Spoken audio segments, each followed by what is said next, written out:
It was my birthday. My girlfriend, Chloe Anderson, said something urgent had come up. She left me standing there alone and rushed off. A few minutes later, I saw it on the new assistant's Instagram story. A picture of Chloe at a concert with him. They were holding each other close, cheek to cheek, with huge, brilliant smiles. A bunch of brown-nosing colleagues were already flooding the comments.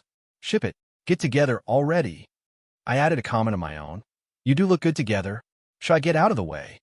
Her call came almost immediately. "Ethan, what the hell is that supposed to mean? Don't you dare get passive-aggressive with me. You're a vice president.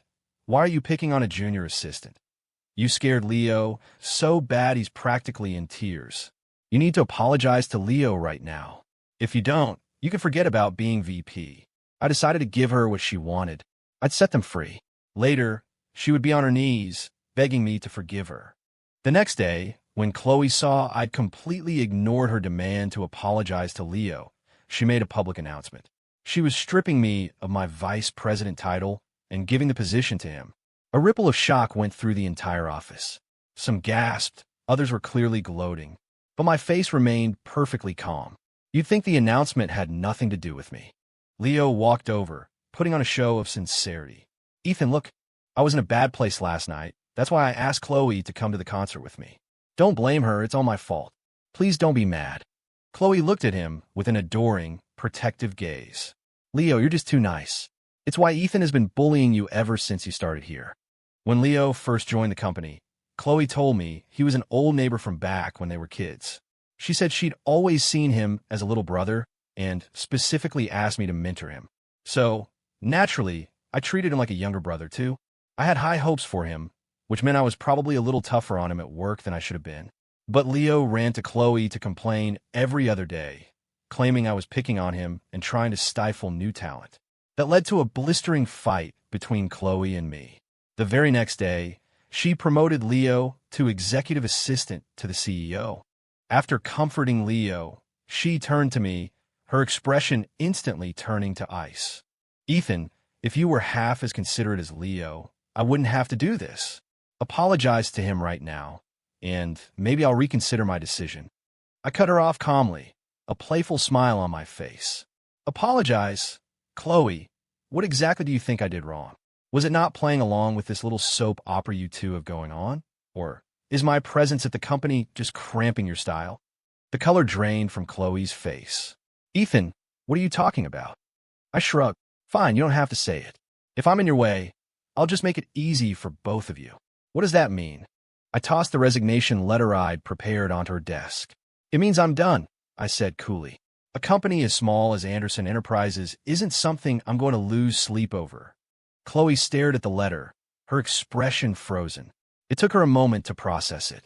My casual, dismissive tone clearly infuriated her. Leo, of course, fanned the flames.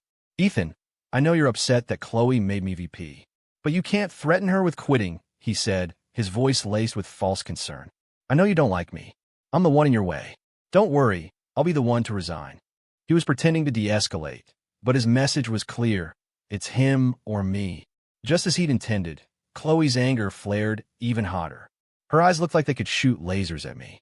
She gripped the resignation letter so tightly her knuckles turned white. "Ethan, you really think you can threaten me like this? You think this company can't survive without you? You are seriously overestimating your own importance." I let out a short, sharp laugh, my tone still relaxed. "Threaten you? Chloe, you're giving yourself way too much credit. I just figured since you two are so lovey-dovey, the third wheel should have the decency to disappear. As for this company," I scoffed, "you think I actually care?" That last line seemed to strike a nerve. Her face went pale. She slammed the letter down on the desk. "Fine, just fine.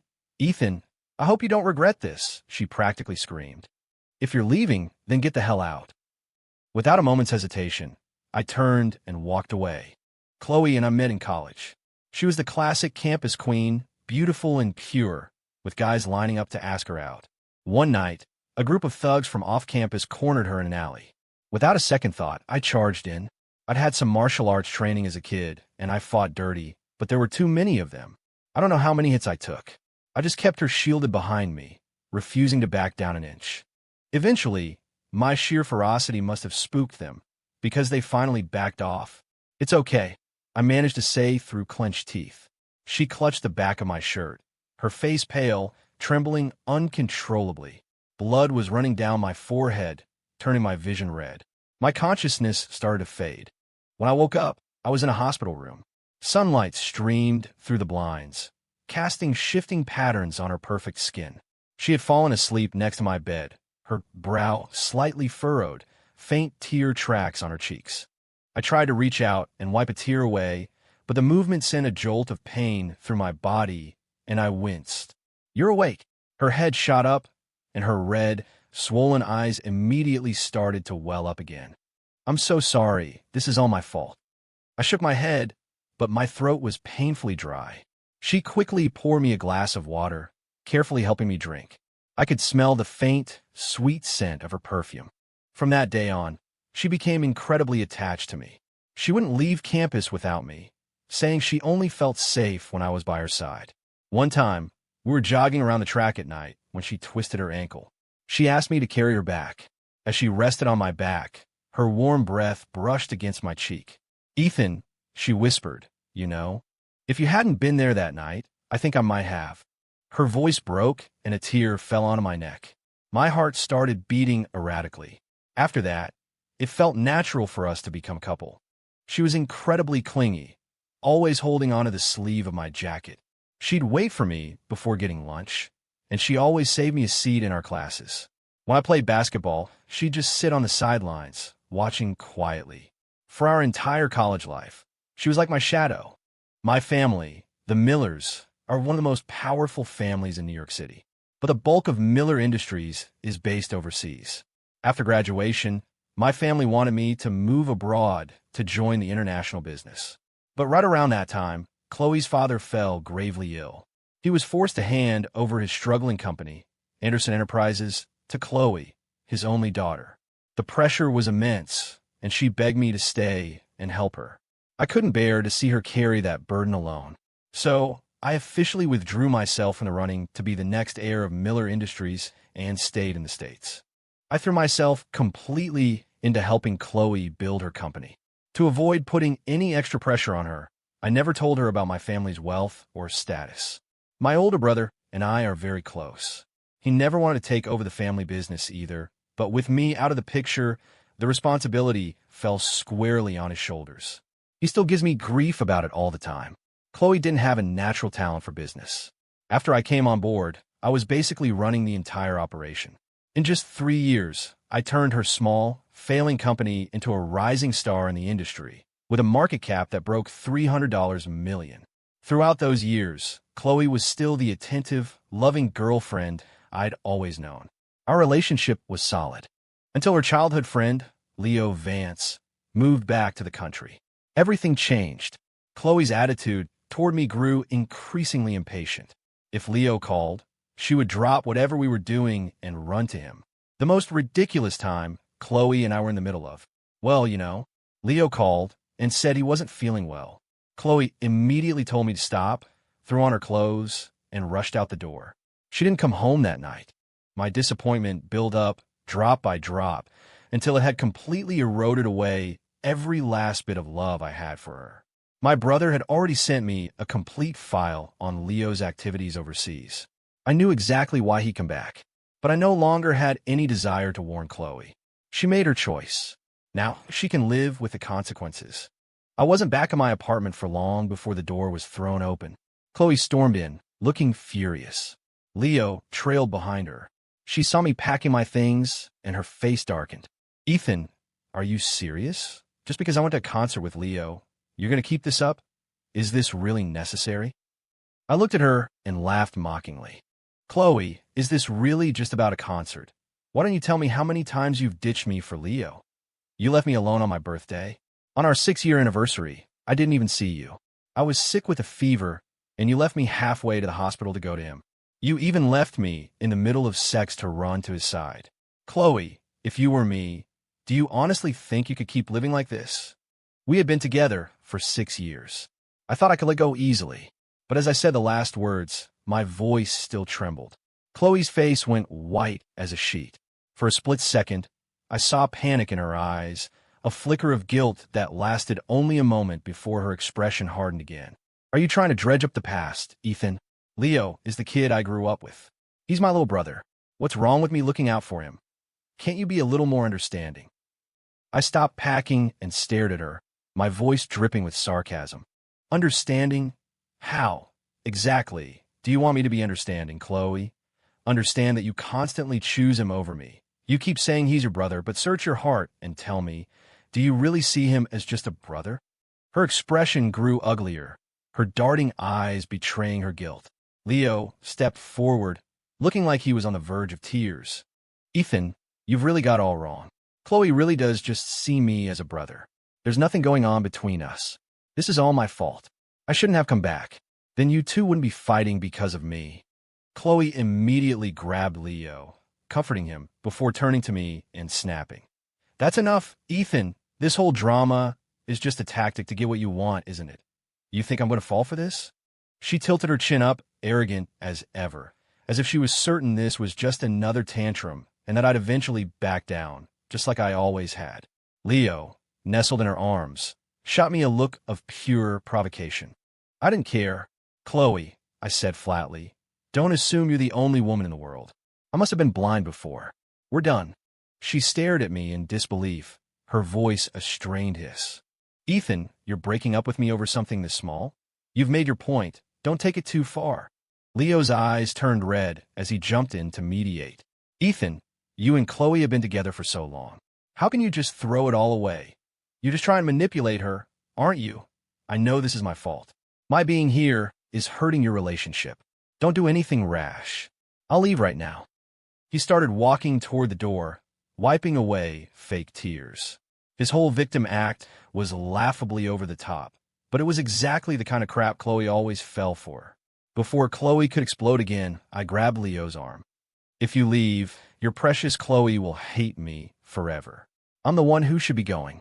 Hearing that, Chloe defiantly took Leo's hand. Ethan, stop testing my limits. You just think I can't live without you, don't you? If you walk out that door right now, I'll have Leo move in this minute. I gave her a sincere smile. Oh, really? In that case, congratulations to you both. Without waiting for her to say another word, I grabbed my suitcase and walked out. Ethan, you get back here. I didn't say you could leave. I could hear her enraged voice behind me. She started to follow, but then Leo let out a little oof and stumbled to the ground. She immediately forgot about me and rushed to help him up. I let out a cold laugh and stepped into the elevator. A week later, a college buddy invited me to his birthday party. When I pushed open the door to the private room, the first thing I saw was Chloe and Leo wrapped up in a passionate kiss, completely oblivious to the world around them. A bunch of our old classmates were cheering them on. The moment I walked in, the room went silent. Leo saw me and froze for a second before his expression shifted back to that familiar, wounded innocence. Ethan, don't get the wrong idea, he said anxiously. We were just playing a game. Chloe had been calling me nonstop for the past week, but I hadn't answered a single one. Now, seeing me, a flash of panic crossed her face, but she quickly regained her composure. Ethan, I know you can't get over me, she said impatiently. Apologize to me right now, and I might consider forgiving you. Well, I just stood there, my face grim, a hint of anger flared in her eyes. Leo tried to smooth things over. Come on, Ethan. You and Chloe were together for 6 years. You can't just give up that easily. Just swallow your pride and say something nice. Maybe she'll take you back. His tone was mocking, his eyes filled with triumph. This two-faced manipulator had provoked me one too many times. I was done being nice. My face cold, I grabbed a bottle of liquor from the table and smashed it over Leo's head. With a loud crash, glass shards flew everywhere. Blood and alcohol mixed as the scene descended into chaos. Leo crumpled forward, knocking over a row of bottles like bowling pins. The sound of shattering glass echoed through the room. It was a complete mess. Leo clutched his head, groaning in pain as blood streamed down his face. Chloe, panicked, instinctively lunged forward to hold him. A piece of flying glass sliced her arm, and blood started to drip from the cut, but she didn't even seem to notice. All her attention was on Leo. Leo, are you okay? Are you hurt? Her voice trembled, tears instantly welling in her eyes. She looked up at me, her own eyes burning with rage. "Ethan, have you lost your mind?" she screamed. "Leo is the kindest person I know. How could you do something so violent? I can't believe I ever fell for you." Just then, Leo, cradled in Chloe's arms, spoke weakly. "Chloe, I'm okay. Don't cry for me. It hurts me to see you like this." He gently, carefully, tried to wipe the tears from her cheeks. Seeing his pathetic, calculated act, I felt a wave of disgust. Even now, he couldn't stop performing. No wonder Chloe was so completely fooled by him. Leo's tender words seemed to break Chloe's heart all over again. She started sobbing, her tears falling onto his face. He looked pained, trying to wipe them away. "Don't cry, Chloe, please don't cry. It's all my fault. I made you sad again." A few of the more naive girls in the room looked genuinely moved. The rest of our old classmates, however, looked completely stunned by his manipulative performance. I think some of them were finally starting to understand why I'd snapped. If their girlfriend had a little brother like that, who had zero sense of boundaries, they'd probably lose it too. Leo's continued apologies only made Chloe more distraught. "Leo, stop talking. I'm taking you to the hospital right now." After they left, a friend of mine came over and clinked his glass against mine. "Dude, that Leo guy is a masterclass manipulator. But you hit him pretty hard. Aren't you worried he'll call the cops?" I just smiled, a confident, mysterious look on my face. "He won't," I said, knowing it was true. He looked at me quizzically, but I didn't explain. I just downed the rest of my drink in one go. Over the past few weeks, my brother, knowing I'd left Anderson Enterprises, had called me several times, trying to get me to come work with him overseas. I turned him down, of course. After 3 years of breaking my back for that company, I deserved a vacation. But then my mother called. She said if I didn't go abroad, she was going to start setting me up on blind dates. I reluctantly agreed, just to get her off my back. In the month and a half since I'd been gone, Anderson Enterprises hadn't completely fallen apart, but several major projects had ground to a halt. Leo knew nothing about running a company. Whenever a problem came up, all he could do was whine and complain. The employees saw him for what he was. They'd respectfully agree to his face, then completely ignore his orders. Behind his back, they were probably calling him every name in the book. Chloe was finally starting to panic. The calls became relentless. I got so tired of it, I just blocked her number. Last night, I was out with friends until dawn. I didn't wake up until almost noon. I just finished brushing my teeth when someone started pounding on my door.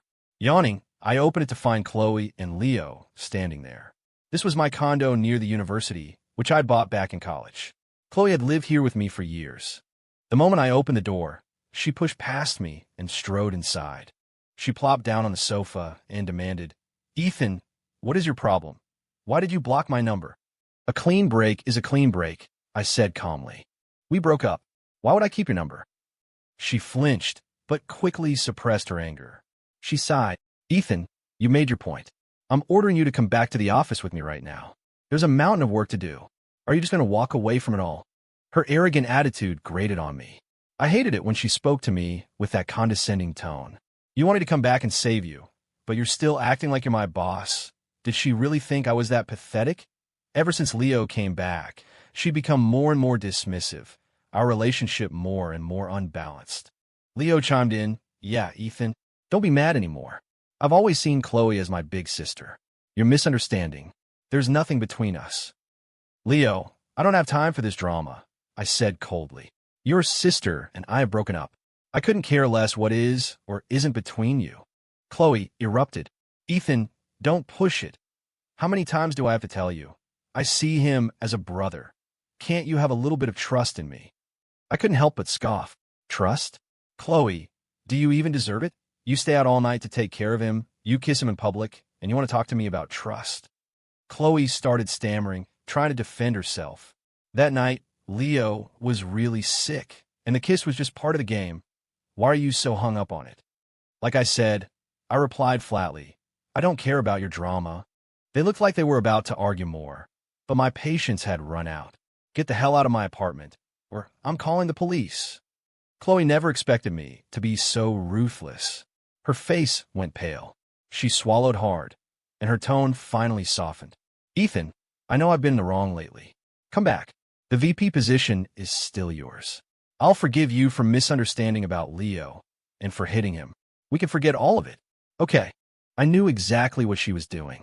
The company was heading for a nosedive, and she was desperate. She wanted me to come back and keep slaving away for her. All I could see in her eyes now was calculation.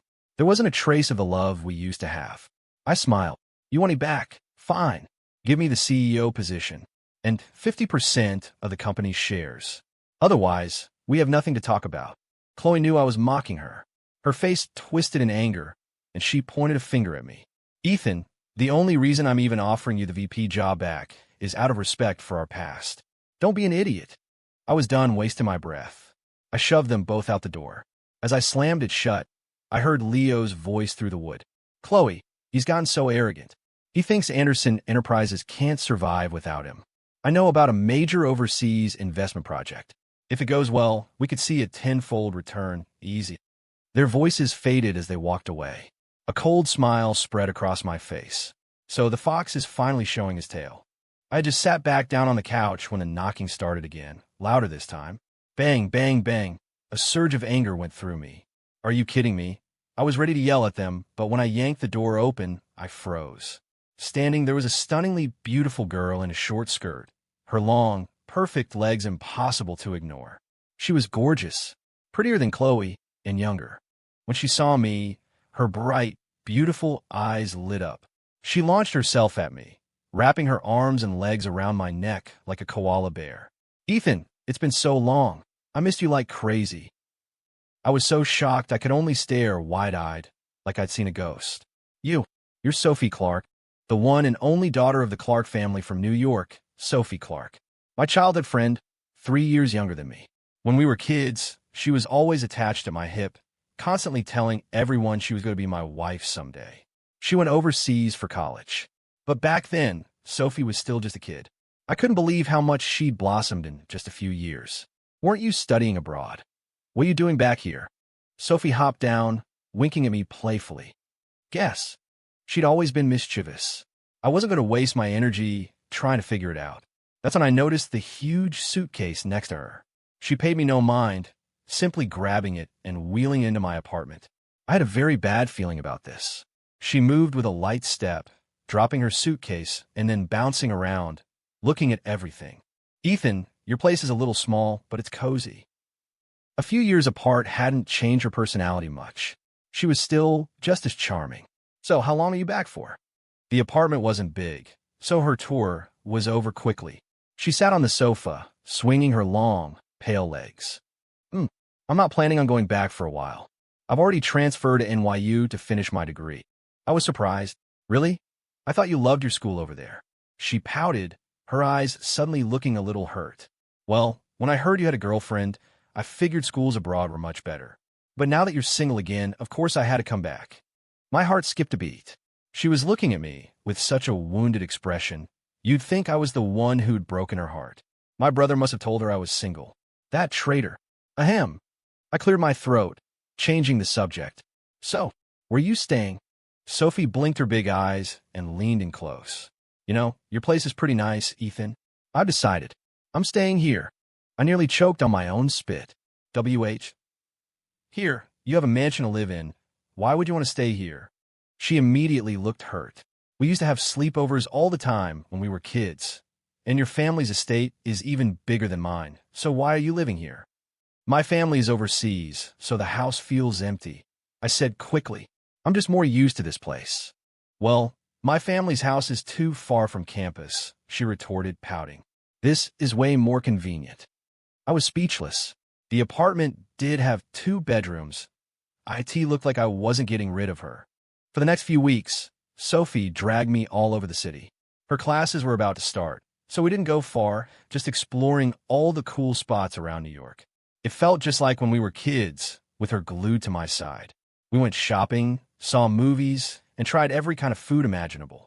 An old friend texted, asking why I hadn't told him Sophie was back, and suggested we all get together that night. My friends are all big drinkers, so I booked a table at a bar in the meatpacking district. Sophie and I got there first. We sat down, and she leaned in close. Ethan, can I have a drink tonight? She asked playfully. I nodded. Of course. She let out a little cheer and planted a quick kiss on my cheek. I smiled and ruffled her hair. When she was younger, I never let her drink when we went out. She'd always protest, but would end up with a glass of juice. My friend texted that he was running late, so Sophie and I started without him. I didn't realize she was such a lightweight. After just a couple of drinks, her cheeks were flushed, making her look even more beautiful. In the dim, moody lighting of the bar, she was captivating. The alcohol seemed to loosen her up even more.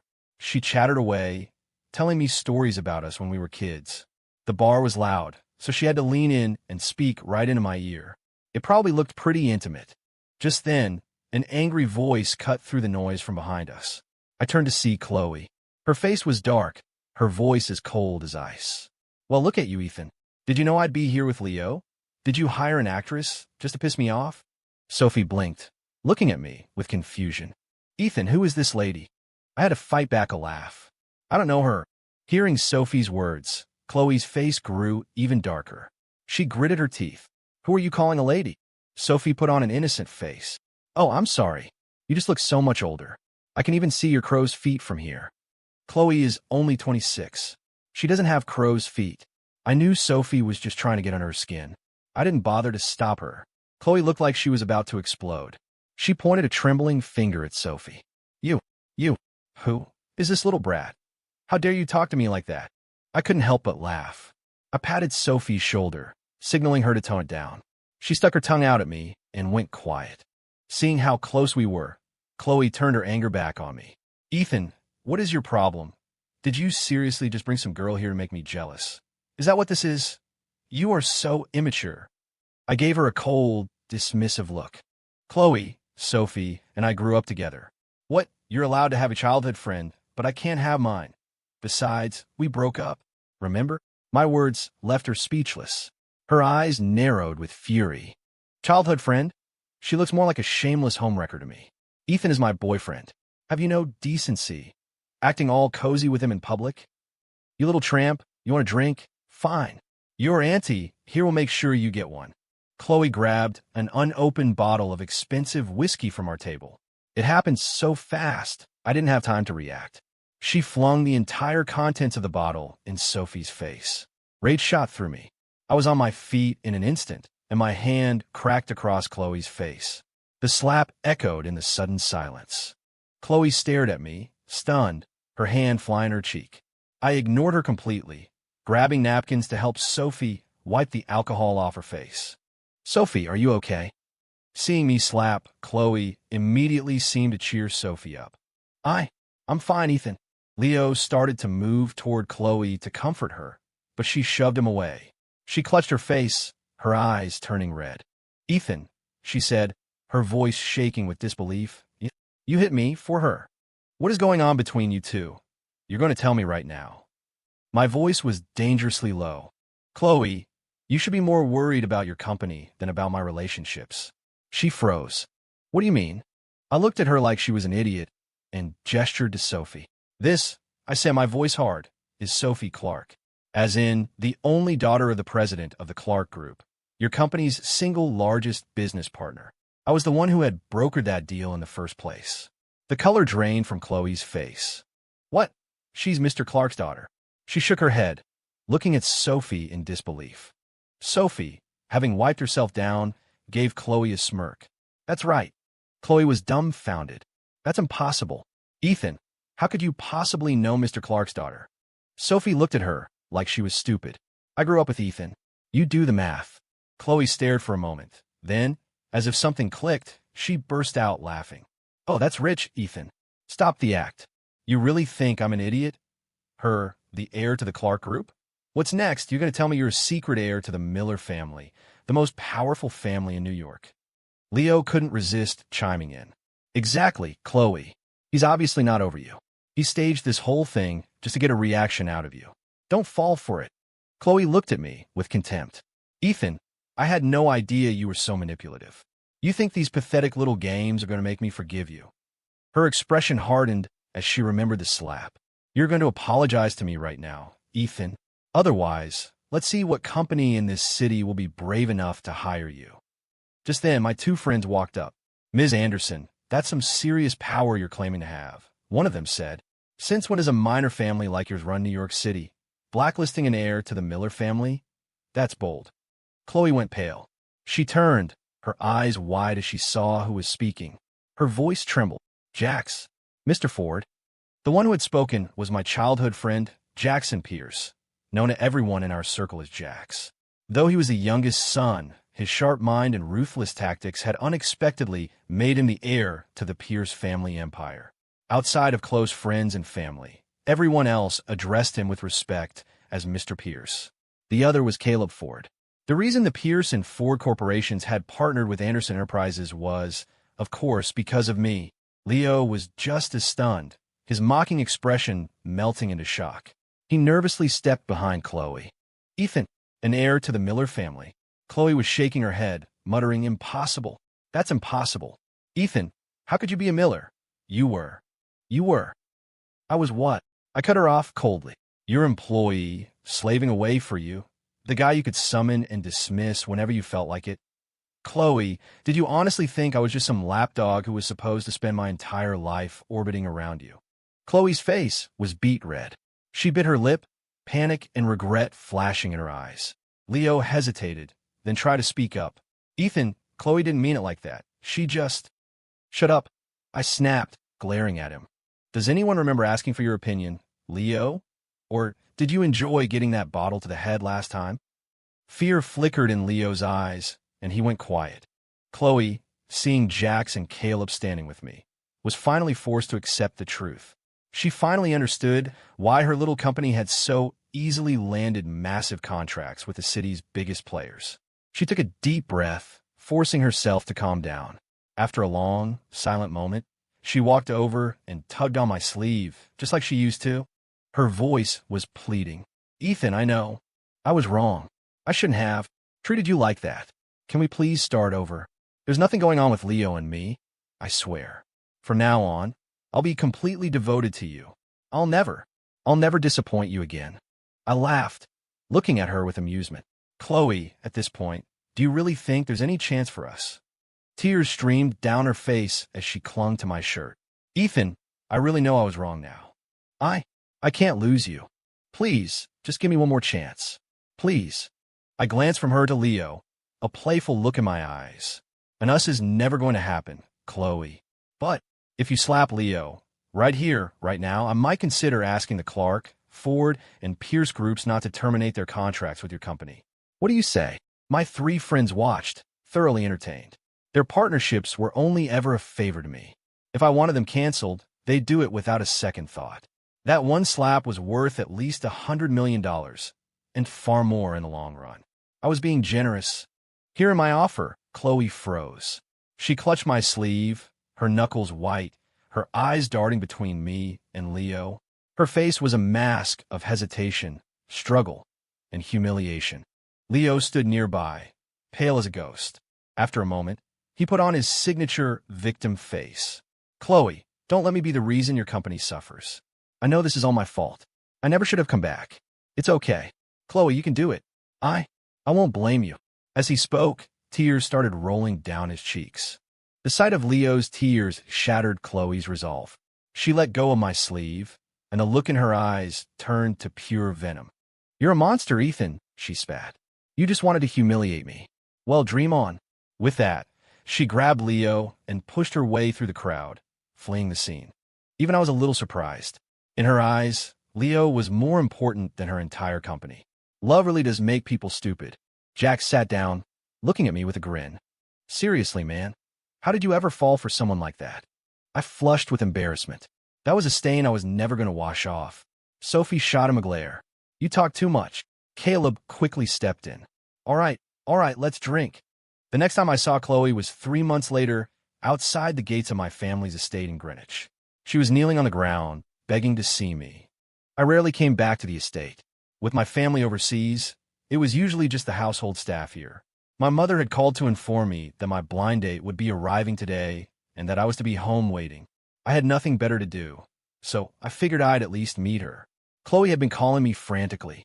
She couldn't find me at my condo. I finally took pity on her and told her where I was. I knew exactly why she was so desperate. After the Clark, Pierce, and Ford groups pulled their contracts, a chain reaction started. One by one, all of Anderson Enterprises' other partners followed suit. The company was on the brink of total collapse. In her panic, Chloe had listened to Leo's terrible advice. She liquidated all her assets, scraped together $20 million, and invested it all in his overseas project. Leo was put in charge of everything, and once he was overseas, he vanished without a trace. The reality of the situation finally hit Chloe. She was consumed by regret. She went to the police, but after 2 weeks, there was still no news. In her despair, she finally remembered me. In just a few short months, she looked like she had aged 10 years. The crow's feet Sophie had joked about were actually there now. She looked exhausted and broken. Ethan, I was wrong. You have to help me. I have no one else to turn to. I never should have trusted Leo. This is what I deserve. Please, just help me this one time. Ethan. She knelt on the pavement, clinging to my pants, pleading. I looked down at the woman before me and felt nothing. Not an ounce of pity. She had brought all of this on herself. I would help the police find him, but she wasn't getting the money back. With my family's influence abroad, finding one con artist was simple. My brother had already uncovered Leo's entire history of scamming women and laundering the money overseas. I let them play out their little drama right in front of me, just waiting for this day. My brother had already intercepted the channel Leo was using to launder the money through cryptocurrency. With the promise of a hefty commission, the full $20 million was smoothly redirected into my accounts. It was payback for my 3 years of work. I had no intention of returning it. As a good citizen, I provided a small, anonymous tip to the authorities. Leo was apprehended and extradited. He's not getting out of prison for a very long time. I paid him a visit in jail. The moment he saw me, he understood. He stared at me with pure hatred, like he wanted to tear me apart with his bare hands. Ethan, this was you, wasn't it? You were behind this the whole time. Ethan, I'm going to kill you. I'll haunt you from beyond the grave. You monster. I just smiled. Leo, you shouldn't make baseless accusations. I could sue you for slander. He completely lost it, screaming and thrashing until the guards were forced to drag him away. Chloe lost everything. I heard she fell into a deep depression, locking herself in her house. Her condition worsened until, one night, she climbed to the roof of her apartment building and jumped. That day, I was at home, waiting for my blind date. When the front door opened, Sophie Clark was standing there, a radiant smile on her face. Sunlight streamed in behind her, making her glow. In that moment, she looked like an angel. The end.